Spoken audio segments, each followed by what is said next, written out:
My name is Olivia. I am 30 years old. I live in a small apartment with my mother. Life was not always easy, but we were happy together. My father passed away when I was 15. Since then, it was just me and my mom. She worked hard every day to give me a better life. I loved her more than anything. She was my best friend. Every evening, we sat together and talked about our day. She always smiled, even when she was tired. Her smile gave me strength. I worked as a teacher at a local school. I loved my students, but my heart was always worried about my mother. She was getting older, and her health was not good. Some days, she was too weak to get out of bed. I wanted to do more for her, but I did not earn much. One day, I came home from work and found her lying on the floor. My heart stopped. I ran to her and held her hand. "Mom, wake up." I cried. Her face was pale, and her hands were cold.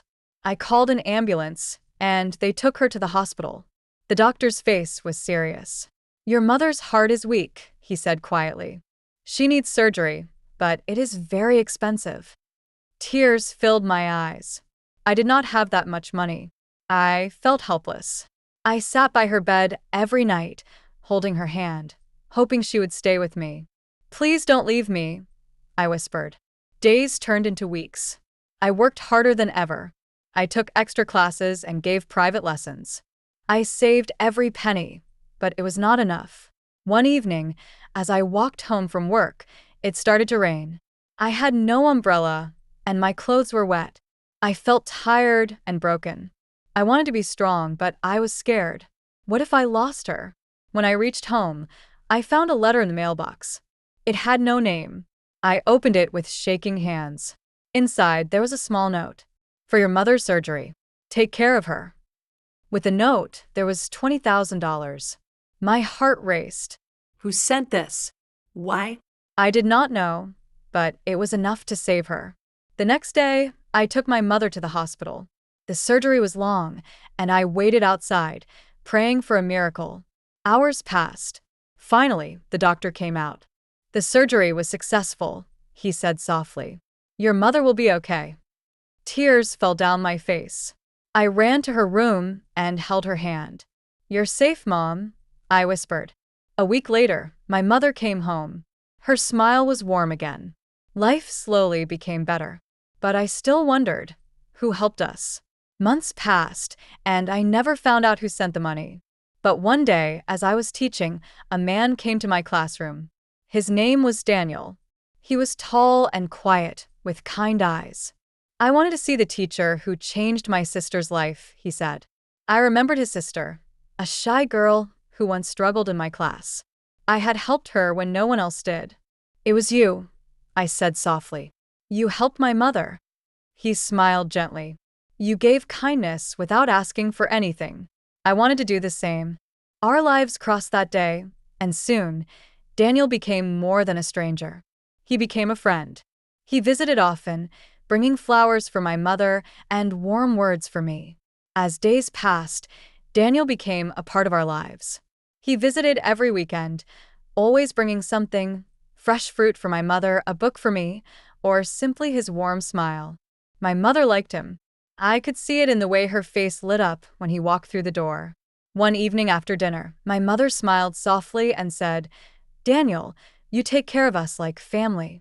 He laughed gently. "You both mean a lot to me," he said, his eyes meeting mine for a moment. My heart skipped a beat. After my mother went to bed, Daniel stayed to help me clean the dishes. The kitchen was quiet except for the sound of running water. As I handed him a plate to dry, he spoke softly. "Olivia," he began, "I didn't just help your mother because of what you did for my sister." I turned to him, confused. "Then why?" I asked quietly. He looked down as if searching for the right words. "Because I care about you," he said. His voice was warm but unsure. "From the first day I saw you, I knew you were special. Your kindness, your strength." I couldn't just walk away. For a moment, I could not speak. My heart felt full, yet heavy with fear. I had lost so much before. Was it safe to open my heart again? "You don't have to say anything now," he added quickly. "I just wanted you to know how I feel." I nodded slowly, unsure of how to respond. My heart was grateful, but my mind was still afraid of losing someone else I loved. Weeks passed, and Daniel never changed. He was patient. He never pushed me to answer. Instead, he stayed by my side, through my mother's recovery, through my long days at work, through my moments of doubt. One evening, my mother and I sat on the porch, watching the sunset. The sky was painted with soft orange and pink. She turned to me and said gently, "Olivia, you are strong, but you don't have to carry everything alone." Her words touched something deep inside me. I realized how much I had been holding back, how much I wanted to trust again. The next time Daniel came over, I asked him to walk with me. We strolled through the park, the autumn leaves crunching beneath our feet. My heart pounded as I finally spoke. "Daniel," I said softly, "I'm scared to let someone in, but I don't want to lose you." He stopped walking and turned to face me. His eyes were warm, full of understanding. "You won't lose me, Olivia," he promised. "I'm here, and I'm not going anywhere." For the first time in a long time, I felt safe. I reached for his hand, and he held mine gently, as if he knew how fragile my heart was. Months passed, and our love grew stronger. My mother grew healthier, and I smiled more.